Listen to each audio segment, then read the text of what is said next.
अस्सलाम वालेकुम स्टूडेंट्स, कैसे हैं आप सब। उम्मीद करती हूँ कि सब खैरियत से होंगे। जी, my name is Nabila, I am from IT department और मैं यहाँ आपके साथ सीएमई के प्लेटफॉर्म से मुखातिब हूँ। आज हम लोगों ने अपना लेक्चर नंबर 5 डिस्कस करना है।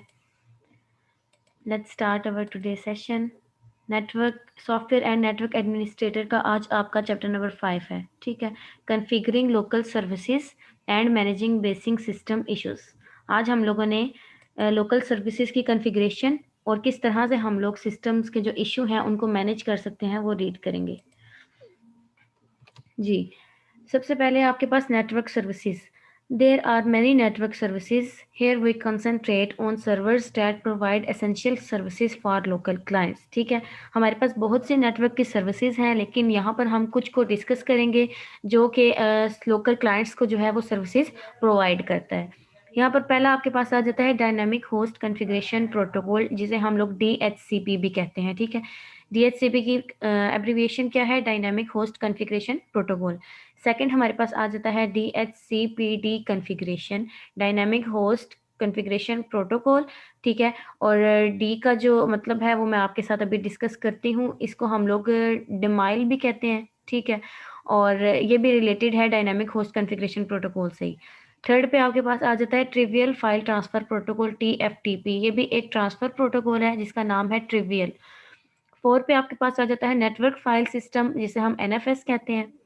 5th पे है आपके पास सर्वर मैसेज ब्लॉक, SMB और CIFS, यानी कि CIFS को आप SMB भी कह सकते हैं। इसके ये 2 नाम हैं, आप इन दोनों में से किसी को भी यूज़ कर सकते हैं इसकी एक्सप्लेनेशन के लिए। नेक्स्ट हमारे पास 6 पे आ जाता है SMB सर्वर। 7 पे है simple network management protocol, SNMP। 8 पे प्रिंटिंग और 9 पे नेटवर्क इन्फॉर्मेशन सिस्टम। ठीक है, अब हम स्टेप बाय स्टेप इन सबको जो है वो इन सब की एक्सप्लेनेशन देखेंगे। पहली आपके पास आ जाती है dynamic host configuration protocol, DHCP। DHCP से क्या मुराद है आपकी कि इन द सिंपलेस्ट फॉर्म, अगर हम सिंपल वर्ड्स में बात करें, DHCP introduce a method for network device to obtain network configuration parameters from a centralized server। ठीक है, DHCP जो है वो इंट्रोड्यूस करता है मेथड को, जो कि नेटवर्क डिवाइसेस का एक मेथड है कि आप किस मेथड से अपने नेटवर्क को यूज़ कर रहे हैं, उसकी यानी कि जो आप नेटवर्क यूज़ कर रहे हैं उनकी कॉन्फ़िगरेशन के पैरामीटर्स क्या हैं। ठीक है, और वो किस सर्वर के साथ रिलेट कर रहा है। सबसे मेजर कॉन्फ़िगरेशन में आप लोगों ने पैरामीटर्स देखने होते हैं जो आप लोगों ने सेट किए होते हैं। ठीक है, रूल्स उनके जो सेट किए होते हैं, सेटिंग्स जो की होती हैं आप लोगों ने। देन वो कह रहा है कि द ऑब्टेन्ड इन्फॉर्मेशन, यानी कि जो सेटिंग आपने की है या जो इन्फॉर्मेशन आपने वहाँ पे प्रोवाइड की हुई है, ठीक है, can be the IP address. उसमें एक उनका आईपी एड्रेस होगा, सबनेट मास्क होगा। ठीक है, एक मास्क होगा उसका, ये भी नंबर कोड नंबर ही होता है। डिफ़ॉल्ट रूटर होगा कि किस रूटर के साथ वो कनेक्ट है। ठीक है, डीएनएस होगा और or even information required for remote booting. इसमें वो कहना क्या चाह रहा है कि डीएचसीपी सर्वर जिस मेथड को भी इंट्रोड्यूस कराएगा या जिस भी मेथड को यूज़ करेगा, उसकी नेटवर्क की कॉन्फ़िगरेशन ज़रूर होनी चाहिए, उसके पैरामीटर सेट होने चाहिए। ठीक है, और उसमें जो भी इंफॉर्मेशन आपने प्रोवाइड करनी है उसमें एक तो उसका आईपी एड्रेस आ जाएगा, सबनेट मास्क आ जाएगा। ठीक है, डिफ़ॉल्ट रूटर आ जाएगा कि कौन सा वाला रूटर हम यूज़ कर रहे हैं, डीएनएस आएगा, और बाकी ऐसी जितनी भी इंफॉर्मेशंस जो कि बूट करने के लिए रिमोट डिवाइस को रिक्वायर होंगी वो सारी इसके अंदर आ जाएंगी। ठीक है, अब हम पढ़ लेते हैं डीएच क्लाइंट क्या होता है। Free BST comes with built in DHCP client called DHC client 8। ठीक है, फ्री बीएसटी भी एक सर्वर है आपके पास जो कि बिल्ड करेगा डीएचसीपी क्लाइंट को। अब डीएचसीपी क्लाइंट जो है उसने डीएच क्लाइंट 8 को यूज़ करना है, लाइक किसी भी ऐसे सर्वर को यूज़ करना है तो उसने किसी ना किसी एक सॉफ्टवेयर को यूज़ करना है। ठीक है, किसी सॉफ्टवेयर के थ्रू वो कोडिंग करेगा, किसी सॉफ्टवेयर के थ्रू वो कोई वेबसाइट बिल्ड करेगा, यानी कि एक सॉफ्टवेयर उसे मस्ट चाहिए अपने फंक्शंस को परफॉर्म करने के लिए। वंस इट इज़ एग्जीक्यूटेड, अब उसने कोई एक स्टेटमेंट लिख ली है। ठीक है, जैसे ही वो एग्जीक्यूट होगी, it attaches to the specified network interface and goes to daemon mode। अच्छा जी, डी का मतलब था डायमोन। डी का मतलब आप लोग डायमोन भी लिख सकते हैं, जैसे कि हमने अगले में पढ़ना है कि डीएचसीपी के आगे डी लिखा हुआ था। ठीक है, dynamic host configuration protocol, Daemon. Daemon क्या होता है? जो आपकी बैकग्राउंड पे रन कर रहा होता है, यानी कि जो बैकएंड पे वर्किंग कर रहा होता है। ठीक है, DH client then take care of discovering DHCP server. DH client जो है वो इस चीज़ का ख्याल रखता है कि कौन सा सर्वर यूज़ हो रहा है और वो अच्छी तरह से वर्किंग कर रहा है या नहीं। ठीक है, उसके बैकग्राउंड के अंदर जितना भी प्रोसेस है वो सारा वो वॉच कर रहा होता है, उसको मेंटेन कर रहा होता है on the specified interface and receives network configuration information, ठीक है। और वो सारी की सारी कॉन्फ़िगरेशन की जो इंफॉर्मेशन है उनको रिसीव करता है and applies that to the interface, और उस इंटरफेस के ऊपर उसको अप्लाई करता है। इसमें वो क्या कह रहे हैं इन शॉर्ट कि डीएच क्लाइंट जो है वो क्या करता है, डीएचसीपी सर्वर की केयर करता है, देखता है कि कौन सा इंटरफेस यूज हो रहा है, कौन सी कॉन्फ़िगरेशन की उसकी सेटिंग्स हैं और कहाँ पे उनको अप्लाई किया जाए। नेक्स्ट हमारे पास आ जाता है DHCPD कॉन्फ़िगरेशन। DHCPD कॉन्फ़िगरेशन क्या है कि now that you have basically installed and enabled ISC DHCPD, ठीक है। इस सॉफ्टवेयर को आपने बेसिकली इंस्टॉल कर लिया और इनेबल भी कर लिया अपनी वर्किंग के लिए। You should set up your configuration file carefully. आपने क्या करना है, जब भी किसी फाइल की कॉन्फ़िगरेशन या सेटिंग करनी है तो ध्यान से करनी है, ठीक है, क्योंकि वो बार बार आपको फिर करनी पड़ेगी। छोटी छोटी चेंजिंग परफॉर्म करने के लिए आपको उसकी सेटिंग दोबारा से करनी पड़ेगी। इसलिए आप पहली बारी उसको ध्यान से सेटिंग कर लें ताकि बार बार आपको सेटिंग को चेंज ना करना पड़े। Before starting to use your brand new DHCP server, अपने ब्रांड न्यू DHCP सर्वर को यूज़ करने से पहले the configuration file contain general information about how your DHCP server should assign IP addresses, ठीक है। जब भी आप कोई सर्वर यूज़ करते हैं ना तो आपने वहाँ पर IP एड्रेस असाइन करना होता है। IP एड्रेस जो है वो आपके PC के ऊपर भी होता है, लाइक आप अपने गूगल के ऊपर जाके लिखें IP address of your computer, तो वहाँ पे वो IP एड्रेस शो करेगा 192.168 पॉइंट समथिंग, ठीक है। इस तरह की वो नंबरिंग शो करेगा, वो आपके पास IP एड्रेस होते हैं। तो अब वो क्या कह रहा है कि किसी भी फाइल की कॉन्फ़िगरेशन करने के लिए आपको उसकी बेसिक इन्फॉर्मेशन चाहिए, ठीक है, और उस इन्फॉर्मेशन में आपके पास IP एड्रेस मस्ट होना चाहिए। And what information it should offer to the client, और ऐसी कौन-कौन सी इन्फॉर्मेशंस हैं जो कि वो क्लाइंट को ऑफर करेगा कि हमें प्रोवाइड करो, ठीक है। जौन-जौन सी इन्फॉर्मेशन उसको चाहिए वो क्लाइंट को बोलेगा कि ये चीज़ें हमें प्रोवाइड कर दो। ये सारा प्रोसेस कहाँ पे होगा, कॉन्फ़िगरेशन की सेटिंग्स में, ठीक है। अकॉर्डिंग टू आवर कॉन्फ़िगरेशन, हमारी कॉन्फ़िगरेशन के according the default lease time for each address is 600 second. Lease time क्या है, आपका कॉन्फ़िगरेशन की सेटिंग्स में एक डिफ़ॉल्ट टाइम होता है जो कि डिफ़ॉल्टली कितना सेट होता है, 600 सेकंड्स यानी कि 10 minutes. If the client does not request any specific lease time, ठीक है, अगर क्लाइंट जो है वो एक्स्ट्रा टाइम नहीं डिमांड कर रहा, यानी कि उसको कोई एक्स्ट्रा टाइम नहीं चाहिए, उसने कोई स्पेसिफिक टाइम वहाँ पर नहीं रिक्वेस्ट की, कोई भी टाइम नहीं मांगा, तो बाय डिफ़ॉल्ट उसको कितना टाइम मिलेगा, 600 सेकंड्स यानी कि 10 मिनट्स। लेकिन अगर वो अपनी डिमांड रखता है, like the maximum possible lease time we have specified is 72 seconds 2 hours, ठीक है। यानी कि अगर वो किसी स्पेसिफिक टाइम की रिक्वेस्ट करता है कि मैं अपनी मर्ज़ी से टाइम सेट करना चाहता हूँ, तो वो कितना उसे मैक्सिमम टाइम देगा, 2 हॉर्स। 2 हॉर्स से ज़्यादा उसको टाइम जो है वो असाइन नहीं किया जाएगा। बाय डिफ़ॉल्ट कितना टाइम होता है, 600 सेकंड्स, और अगर वो अपनी मर्ज़ी से सेट करना चाहे तो कितना टाइम होगा, 2 आवर्स। 2 आवर्स के बीच में वो कोई भी टाइम सेट कर सकता है, 2 आवर्स से ज़्यादा टाइम वो नहीं लेगा।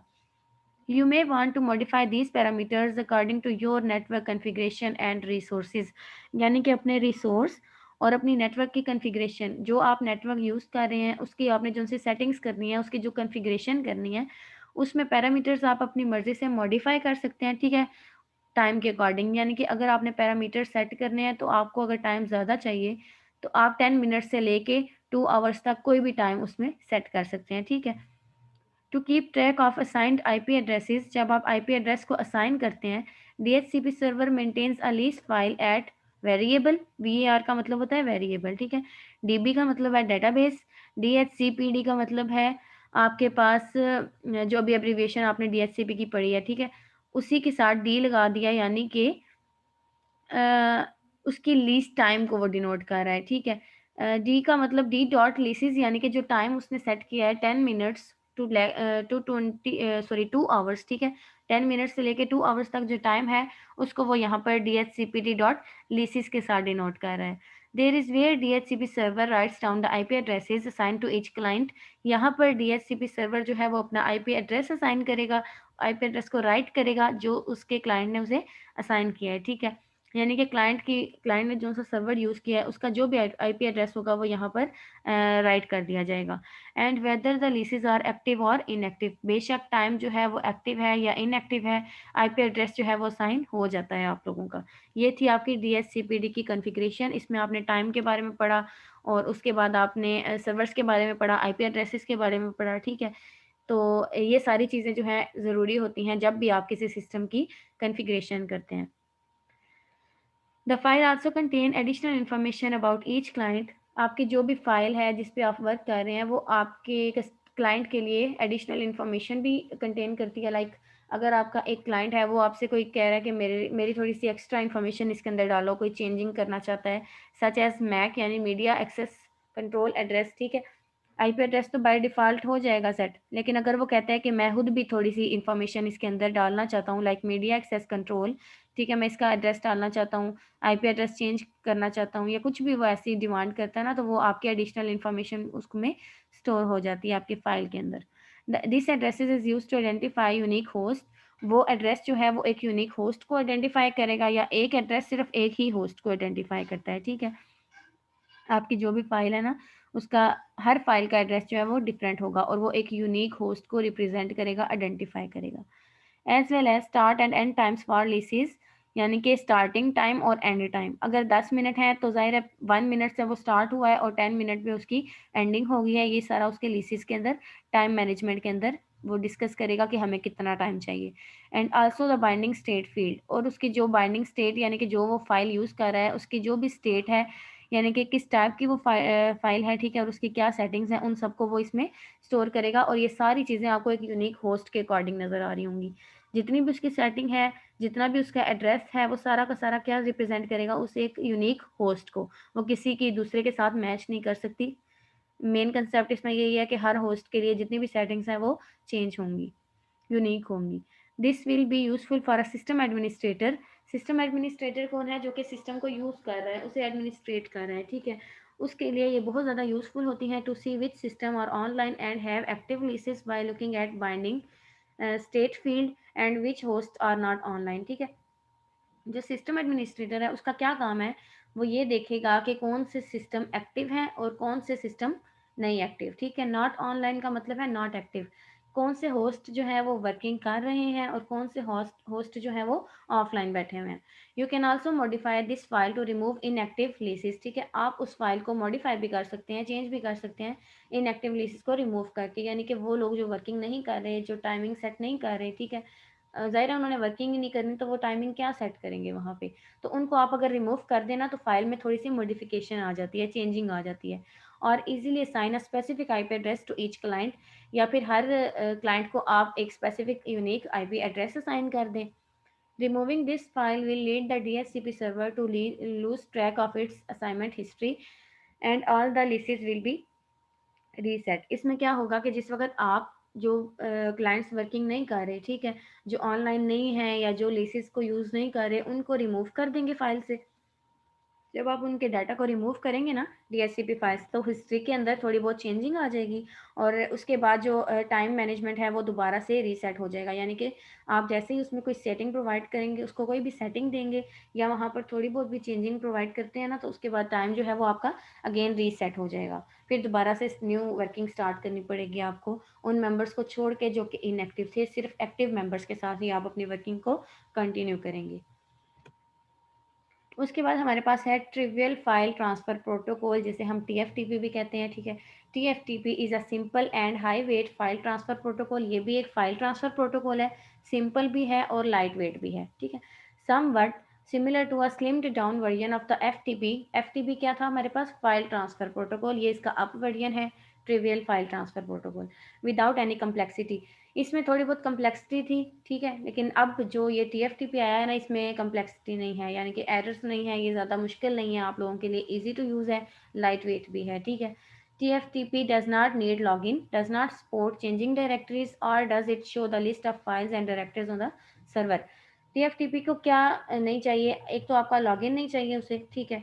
दूसरा वो सपोर्ट सपोर्ट की भी उसको नीड नहीं है। सपोर्ट क्या होती है? लाइक एफएक्यू हो गया, या कोई भी ऐप हम यूज़ कर रहे हैं तो हमें वहाँ पर कोई मसला मसाइल आ रहा है, ठीक है, तो हम सपोर्ट पे कॉन्टैक्ट करके उनसे बात कर लेते हैं। सपोर्ट में उनकी पहले तो एफएक्यू क्वेश्चंस होते हैं, उसके बाद उनकी ईमेल आईडी होती है, ठीक है। किसी भी वेबसाइट, किसी भी चीज़ को अगर आप यूज़ कर रहे हैं, तो टीएफटीपी क्या करेगा? ना तो उसको लॉगिन की नीड है, ना उसको किसी सपोर्ट की नीड है, ठीक है, चेंजिंग करने के लिए। Not does it show the list of files and directories on the server, ना ही वो सर्वर पे फाइल्स और डायरेक्टरीज को शो करता है, उनके लिस्ट को भी ये शो नहीं करता। When using TFTP, you should know the exact file name you want to receive. जब आप TFTP यूज कर रहे हैं, ठीक है, तो आपको उस फाइल का नेम पता होना चाहिए जो कि आप रिसीव करना चाहते हैं, ठीक है, एग्जैक्ट नेम आप लोगों को पता होना चाहिए। नेक्स्ट क्या है कि many network devices use TFTP। बहुत सी डिवाइसेज जो है वो ट्रिवियल फाइल ट्रांसफर प्रोटोकॉल को यूज करती है to download their OS image, अपनी ऑपरेटिंग सिस्टम की इमेजेस को डाउनलोड करने के लिए, और even load save their configuration on TFTP, या फिर अपनी जो भी उसकी सेविंग है कॉन्फ़िगरेशन के अकॉर्डिंग, जितनी भी उसने सेटिंग्स की हैं उनको वो किस तरह सेव करेगा, ये सारा काम किस तरह होगा, TFTP के अकॉर्डिंग।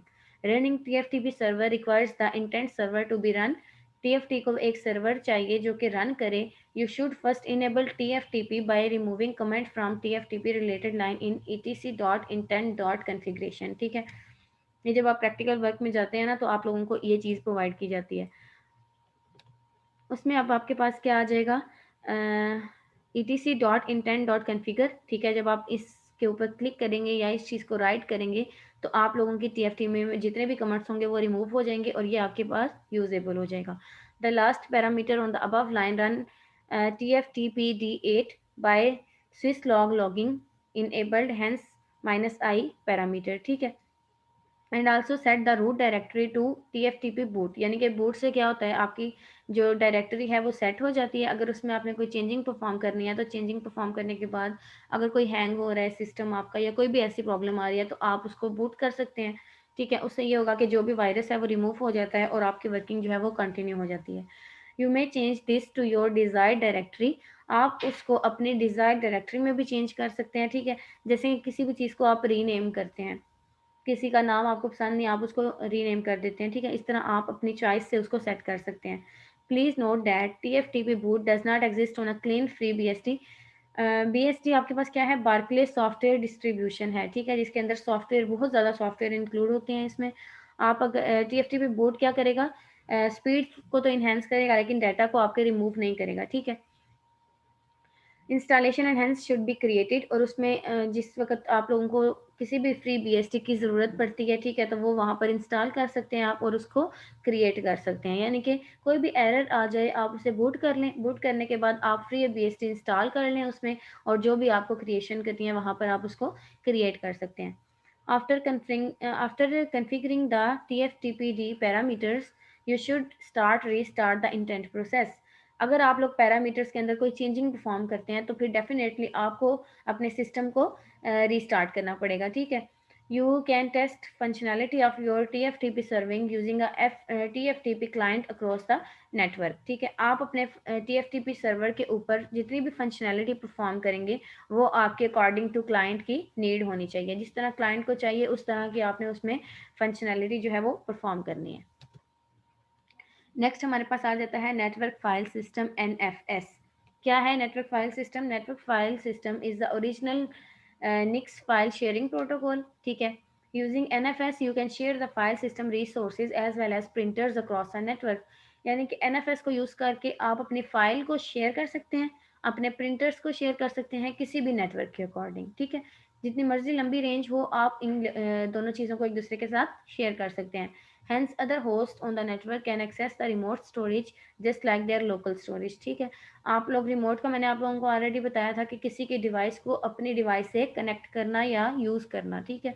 तो इसमें वो यही बात कर रहा है कि अदर होस्ट यानी कि दूसरे जो लोग हैं वो आपकी डिवाइस को एक्सेस कर सकते हैं, बिल्कुल अपनी स्टोरेज की तरह, लाइक वो अपनी चीज़ों की तरह आपकी चीज़ें जो हैं उनको कंट्रोल कर सकता है, ठीक है, जब रिमोट डिवाइस के थ्रू वो आपके साथ कनेक्ट होगा।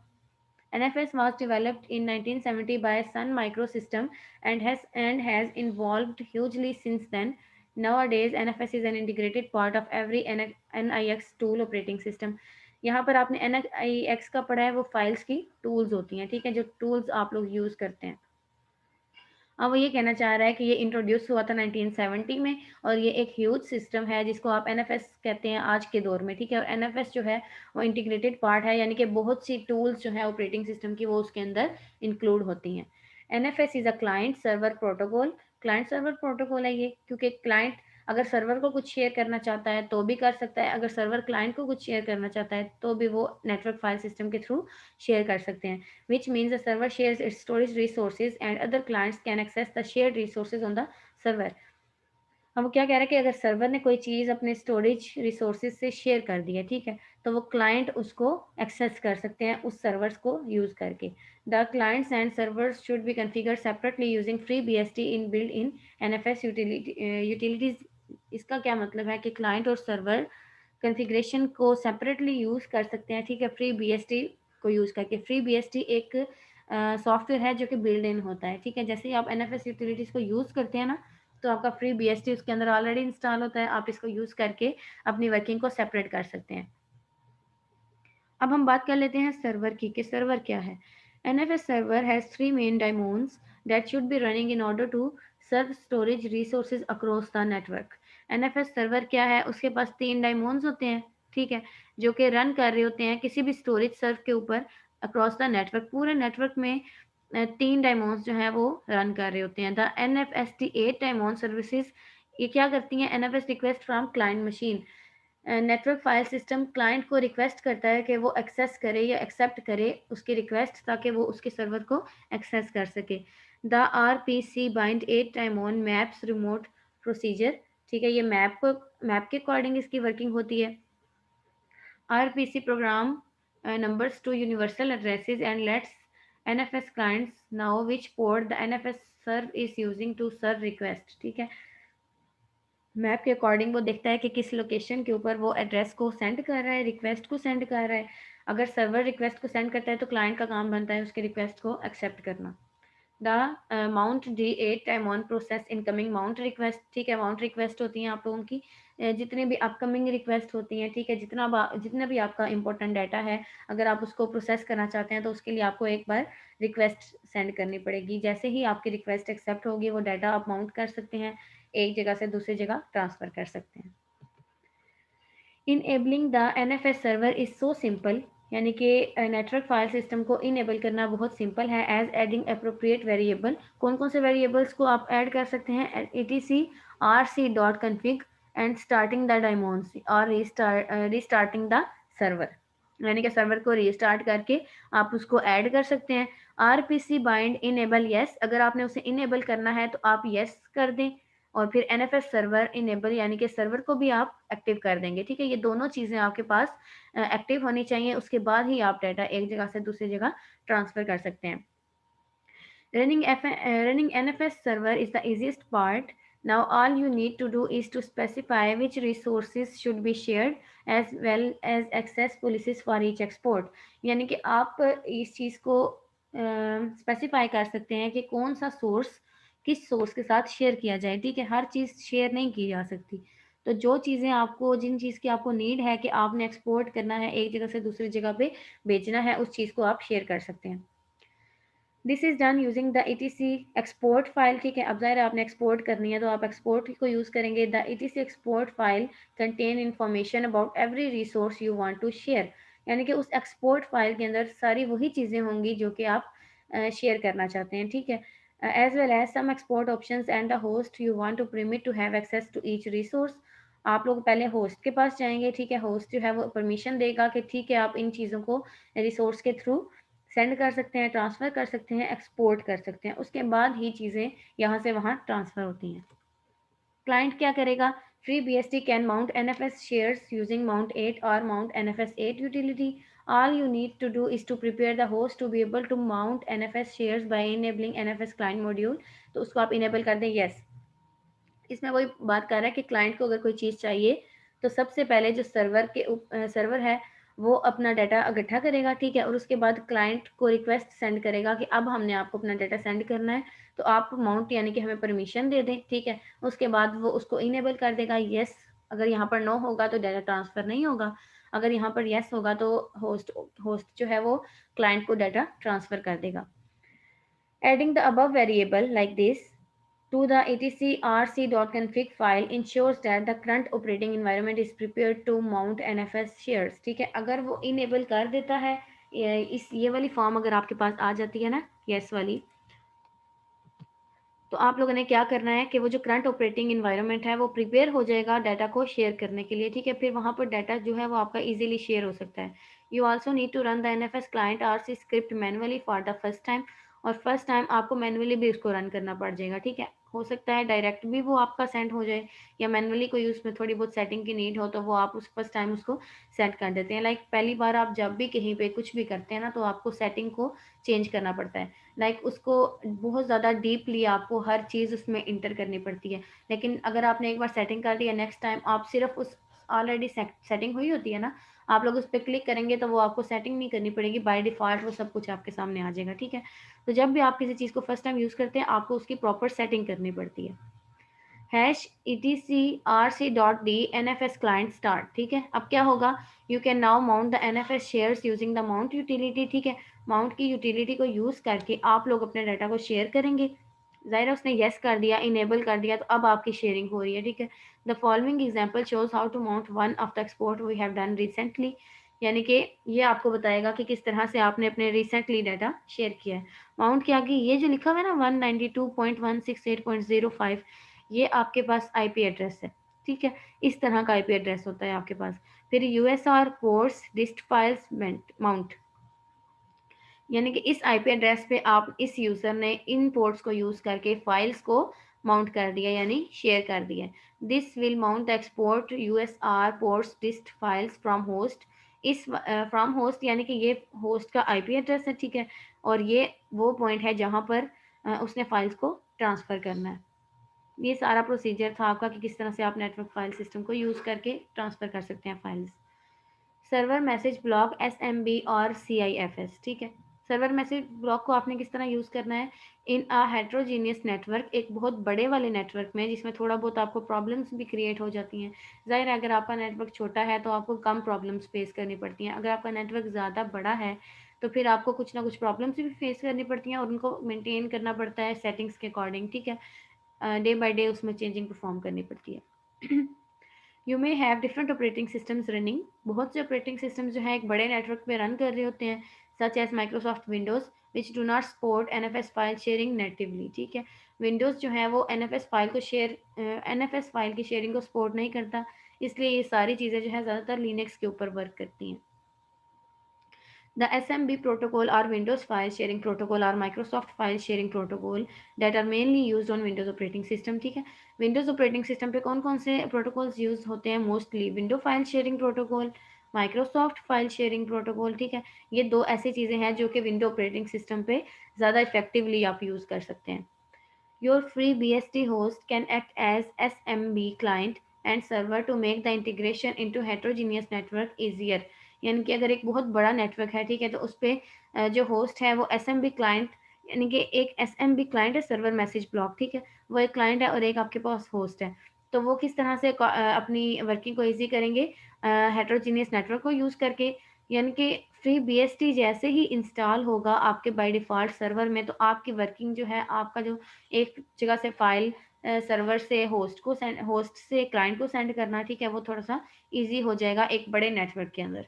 अगर बड़ा नेटवर्क होगा आपको फ्री BSD चाहिए होगा, ठीक है। This means that you can mount SMB sharing shares using mount SMB FS8 which is a free BSD build in utility, ठीक है। फ्री BSD जो है वो बिल्ड इन होगा आपके अपने सारे के सारे सिस्टम के अंदर। Your free BSD server can also act as a SMB file and print server using popular open source SAMBA package, ठीक है, ये पैकेज का नेम है। अब वो क्या कह रहा है कि आप लोगों ने अगर कोई SMB फाइल है, कोई भी आपके पास सर्वर मैसेज ब्लॉक की फाइल है, उसको आपने सर्वर के अकॉर्डिंग प्रिंट करना है, ठीक है, यानी कि सेंड भी करना है और अपने पास भी एक रिकॉर्ड रखना है, प्रिंट भी करना है। तो ओपन सोर्स संबा पैकेज को आप यूज़ कर सकते हैं, सेम्बे इसको आप बोल सकते हैं, ठीक है। SMB क्लाइंट क्या है हमारे पास, एज मैंशनड अर्लियर, आपको पहले भी SMB क्लाइंट के बारे में आप पढ़ चुके हो, सर्वर मैसेज ब्लॉक क्लाइंट, ठीक है। Free BSD comes with built in utility to mount SMB shares, ठीक है। सर्वर मैसेज ब्लॉक को यूज़ करके जितने भी मैसेज आपने शेयर करने हैं, जितनी भी फाइल्स आपने शेयर करनी है, ठीक है, फ्री BSD के अकॉर्डिंग होगी। The mount SMB FS8 utility can mount SMB shares to local mount point can also share be used in the ETC FS tab file to mount SMB shares automatically on system startup, ठीक है। यानी कि आप FreeBSD files को use करके SMB की जितनी भी आपके पास लोकल फाइल्स हैं उनको एक जगह से दूसरी जगह ट्रांसफ़र कर सकते हैं, ठीक है। और उसके बाद आपका सिस्टम जो है वो ऑटोमेटिकली स्टार्ट हो जाएगा। अगेन सिस्टम जो है वो आपने रीस्टार्ट करना होता है। अब ये आप लोगों के पास एक लाइन लिखी है माउंट SMBFS, ये आप लोगों के पास माउंट का कोड है, ठीक है। ये आपके पास IP एड्रेस है, ये वो एडमिन का एड्रेस है जहाँ पे आपने डाटा को शेयर करना है, ठीक है। और ये उसका नेम हो गया, यानी कि ये सारी की सारी क्लाइंट की इंफॉर्मेशन है आपके पास। This will mount a share called स्विजविन, ठीक है। इसे आप CYGWIN भी कह सकते हैं, काइगविन भी कह सकते हैं, जिस तरह भी आप इसकी प्रोनाउंसिएशन करना चाहें, लेकिन लिखते हम लोग इसको CYG विन ही है। इसमें क्या है, ओपन सोर्स टूल्स होती हैं, इसके अंदर बहुत सी टूल्स होती हैं, ये बहुत सी टूल्स को कंटेन करता है। From a host called Wayback winks up with IP address 192.168.0.14, ठीक है। इस IP एड्रेस में जितनी चीज़ें भी सेव हैं वो सारी किस कौन सी टूल को यूज़ करेंगी, इस टूल को, ठीक है।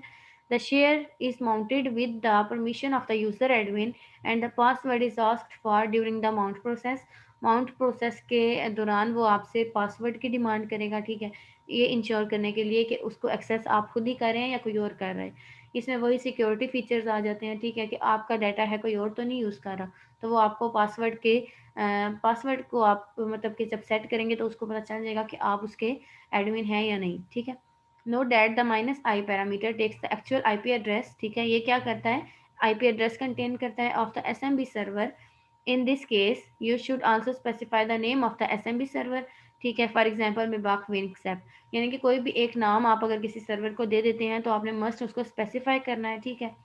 In case you do not specify the IP address of your server using the -i option, ठीक है, वहाँ पर एक -i का ऑप्शन होगा जिसमें IP एड्रेस कंटेन होगा। The IP address will be locked up from the host name. IP address जो है वो होस्ट नेम के साथ रिलेट करेगा, ठीक है। एक होस्ट का एक ही IP एड्रेस होगा। Using NetBIOS name resolver, however it would be a good idea to use -i to speed up the mounting process, ठीक है। यानी कि जो भी आपकी फाइल्स एक जगह से दूसरी जगह शेयर हो रही हैं, ठीक है, उसमें वो थोड़ा बहुत सिक्योरिटी का भी फीचर आ रहा है कि आपने पासवर्ड सेट करना है, होस्ट जो है उसका एक स्पेसिफाई IP एड्रेस होगा, कोई और उसको लॉगिन नहीं कर सकता और कोई और जो है वो आपकी फाइल्स को यूज़ नहीं कर सकता। ये सारा का सारा काफ़ी अच्छा सिस्टम होता है, सिक्योरिटी को मेंटेन करके चलता है। Once you enter this command the password for the specified user, in this case admin is asked, ठीक है। वो आपसे एडमिन से पूछेगा कि अपना पासवर्ड सेट करें। तो अगर कोई स्पेसिफाइड यूजर है तो वही सिर्फ उसको पासवर्ड सेट करके उसके अंदर एंटर हो सकता है और उसको एक्सेस कर सकता है। इफ़ द ऑथेंटिकेशन सक्सीड, अगर आपका पासवर्ड ठीक होगा तो आपकी जो ऑथेंटिकेशन है वो सक्सेसफुल हो जाएगी। The remote share will be mounted to the node you have specified, और उसके बाद फिर आपका जो डाटा है वो माउंट भी हो जाएगा, शेयर भी हो जाएगा एक जगह से दूसरी जगह पे, ठीक है। सबसे ज़्यादा क्या ज़रूरी है यहाँ पर, ऑथेंटिकेशन सक्सीड करना। आपकी जो ऑथेंटिकेशन है वो सक्सेसफुल होनी चाहिए, आपके अपने पास आपका डाटा होना चाहिए। देन हम बात कर लेते हैं SMB server. Samba is a very popular open source implementation of the SMB protocol that runs on various operating system included FreeBSD, ठीक है। FreeBSD आपके पास एक ऑपरेटिंग सिस्टम है और Samba जो है वो एक पॉपुलर ऑपरेटिंग सिस्टम यानी कि ओपन सोर्स इम्प्लीमेंटेशन है। एक सॉफ्टवेयर के ऊपर आपको इम्प्लीमेंटेशन करने के लिए ओपन सोर्स सॉफ्टवेयर कौन सा मिलेगा, Samba। Using Samba you can turn your FreeBSD server into high performance, ठीक है। FreeBSD सर्वर को आप एक हाई परफॉर्मेंस विंडो के ऊपर सर्व कर सकते हैं, टर्न कर सकते हैं। Windows file server which can integrate into your hybrid network, ठीक है। अगर आपका नेटवर्क जो है वो काफ़ी बड़ा है तो आप Samba और FreeBSD को यूज़ करके वहाँ पे वर्किंग कर सकते हैं। Samba is available in FreeBSD ports collection under USR ports net Samba 3। ये सारी जो है ना वो इसकी टूल्स हैं, इनको आप यूज़ करके FreeBSD की कलेक्शन को यूज़ कर सकते हैं। ये आपके पास Samba में अवेलेबल होता है। After installing Samba via port or package, just like any other server package, you should configure it using the configuration file, ठीक है। यानी कि ये आपकी configuration file है, इसमें आपको Samba की जितनी भी सेटिंग्स हैं उसको इनेबल करना पड़ेगा। जब तक आप सेटिंग्स को इनेबल नहीं करेंगे वहाँ पर कोई भी आप चेंजिंग परफॉर्म नहीं कर सकते, ठीक है। तो उसको आपने येस करना है। The default configuration file for Samba is located at USR local etc smb.config, ठीक है। इस लोकेशन, ये लोकेशन आपको कैसे पता चलती है, जब आप किसी पेज के ऊपर वर्क कर रहे होते हैं ना, तो उसकी साइड पे ऑप्शंस होते हैं, वहाँ पर आप लोकेशन फाइंड कर सकते हैं, या ऊपर आप लोगों को अपने स्क्रीन के ऊपर भी उसका एड्रेस और उसकी लोकेशन शो हो रही होती है, ठीक है। द डिफॉल्ट कन्फिग्रेशन फाइल, जो फाइल आप यूज़ कर रहे हैं, contain the basic configuration including a few sample shared directories and printers, ठीक है। जो कॉन्फ़िगरेशन आप कर रहे हैं उसमें वो कुछ सैंपल आपको प्रोवाइड करेगा, जिसमें आप डायरेक्टरीज़ को भी शेयर कर सकते हैं और प्रिंटर्स को भी शेयर कर सकते हैं। यानी कि एक सर्वर है, वो अपने क्लाइंट के साथ शेयर कर रहा है कोई भी एक चीज़, ठीक है? वो डायरेक्टरी है या प्रिंटर है, व्हाटएवर जो भी है। लेकिन उसमें उसको होस्ट की परमिशन चाहिए, ठीक है? अगर होस्ट उसको परमिशन देता है तो सर्वर क्लाइंट के साथ अपना सारा का सारा डेटा शेयर कर लेगा। You should modify this file to create a new one, एक फ्रॉम अ स्क्रैच, ठीक है। यानी कि अगर एक न्यू फाइल आपने क्रिएट करनी है तो आपको उस फाइल को मॉडिफाई करना पड़ेगा to suit your specific needs, अपनी नीड्स के अकॉर्डिंग, ठीक है। यानी कि जिस तरह की सेटिंग्स आप चाहते हैं उन सेटिंग्स को आप वहाँ पर करेंगे, यानी कि सेटिंग्स प्रोवाइड करेंगे उनको कि हमें ये चीज़ें चाहिए। अगर कोई एक चीज़ नहीं चाहिए आप उसे टर्मिनेट कर देंगे, उसकी जगह कोई न्यू चीज़ ऐड कर लेंगे, ठीक है। यानी कि अपनी स्पेसिफिक नीड्स के अकॉर्डिंग आप उस फाइल को मॉडिफाई कर लेंगे। You need to set up your server name, आपको इस चीज़ की ज़रूरत है कि आप उसका एक सर्वर नेम सेट करें, वर्क ग्रुप नेम सेट करें, सिक्योरिटी लेवल सेट करें and access control rules in your smb.config file, ठीक है। config फाइल में आपने सेटिंग्स में क्या करना है, सर्वर नेम सेलेक्ट करना है, वर्क ग्रुप नेम सेलेक्ट करना है, सिक्योरिटी लेवल के कौन कौन सी सिक्योरिटी है, कौन कौन से लोग उसको एक्सेस कर सकते हैं, एंड एक्सेस कंट्रोल रूल्स, ठीक है। यानी कि कौन सा इंसान है जो उसको एक्सेस करेगा, सर्वर करेगा, होस्ट करेगा, क्लाइंट करेगा, जितने भी ऐसे लोग हैं उनमें आपने उसको सेट कर देना है कि कितने लोग हमारी इस फाइल को यूज़ कर सकते हैं before actually setting up your share directories printers, ठीक है, अपने उस प्रिंटर को या डायरेक्टरी को यूज़ करने के लिए।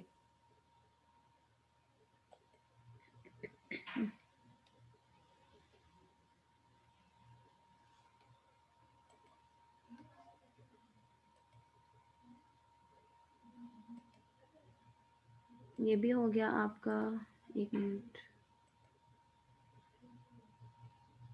उसके बाद आपका हम कंटिन्यू करते हैं कि अगर ग्लोबल, ठीक है, यानी कि वर्ल्ड वाइड, ग्लोबल में आपके पास सारी की सारी वर्ल्ड वाइड स्टेटमेंट होती है। Work group is equal to my group, ठीक है। Server string is equal to Samba server. यहाँ पर ये वर्क ग्रुप का, जिस तरह मैंने भी आपको बताया कि सेटिंग्स में आपने वर्क ग्रुप का नेम सेट करना है, सर्वर का नेम सेट करना है, सिक्योरिटी सेट करनी है, ठीक है, और कौन कौन उसको अलाउ कर सकता है वो आपने सेट करना है। तो वर्क ग्रुप क्या हो गया, माई ग्रुप, ये एक बाइट हमने नेम सेट कर दिया, आप इसमें अपनी मर्जी का कोई भी नेम सेट कर सकते हैं, ठीक है। उसके बाद दूसरे में उसने कहा था कि सर्वर का नेम दें, सर्वर का नेम हमने दे दिया संबा सर्वर, ठीक है। उसके बाद हम लोगों ने सिक्योरिटी बता दी, सिक्योरिटी इसकी क्या होगी कि यूज़र इसको यूज़ कर सकते हैं, ठीक है। आप यूज़र की जगह होस्ट भी कर सकते हैं, सर्वर भी कर सकते हैं, यानी कि उसकी सिक्योरिटी फिक्स कर दें कि ये लोग इनको यूज़ कर सकते हैं। होस्ट अलो, यानी कि कौन कौन से होस्ट उसको अलो कर दें जिसके आईपी एड्रेस ये होंगे, ठीक है। ये वाले आईपी एड्रेस के होस्ट इस चीज़ को एक्सेस कर सकते हैं। ये सारी की सारी आपने सेटिंग करनी है। This will set your work group name, server name, ठीक है। इस तरह से आपने work group name, server name, security और होस्ट लो, ये सब कुछ आपने सेट कर देना है as it is seen by other SMB host, security level which can be chosen from various options such as user, share, server, ads and domain as well, ठीक है। यानी कि जितने भी आपने इन सब, ये सारे के सारे बेसिकली आपकी सिक्योरिटी को मेंटेन करने के लिए हैं, ठीक है। आपने अपनी सिक्योरिटी को मेंटेन करना है तो फिर आप लोगों के पास एक अच्छा सिक्योरिटी लेवल जो है वो मेंटेन हो जाएगा। There are also further advanced options that can be specified in this configuration file. Configuration file में ना आपके पास बहुत से ऑप्शंस होते हैं, ठीक है। कुछ ऑप्शंस जो हैं वो आप लोगों के हो जाते हैं सिक्योरिटी के, such as debugging and logging options, ठीक है। डीबगिंग यानी कि कोई आपकी चीज़ को एक्सेस ना करे, लॉगिंग कोई और चीज़, कोई और इंसान आपकी फ़ाइल को लॉगिन ना कर सके, ठीक है, और उसमें कोई चेंजिंग परफॉर्म ना करे। Master browse preference, centralised password, server settings and wins DNS proxy settings, ठीक है। कुछ प्रॉक्सी की भी सेटिंग्स होंगी, कुछ पासवर्ड के रिलेटेड सेटिंग्स हो जाएंगी, ठीक है। The default configuration file is crafted in a way that along with the short description and their default value are present in the sample configuration file, ठीक है। जितनी भी उसकी कन्फिग्रेशन फाइल के अंदर चीज़ें यूज़ होंगी वो सारी पैरामीटर्स में आएंगी, which can be modified to suit your need, और वो ऐसी होनी चाहिए कि वो आपकी नीड को फुलफिल करें, ठीक है, अकॉर्डिंग टू योर नीड होनी चाहिए। As the host that are allowed to access this server, और वो होस्ट कोई एक ही हो जो कि इसके सर्वर को एक्सेस कर सके। ठीक है।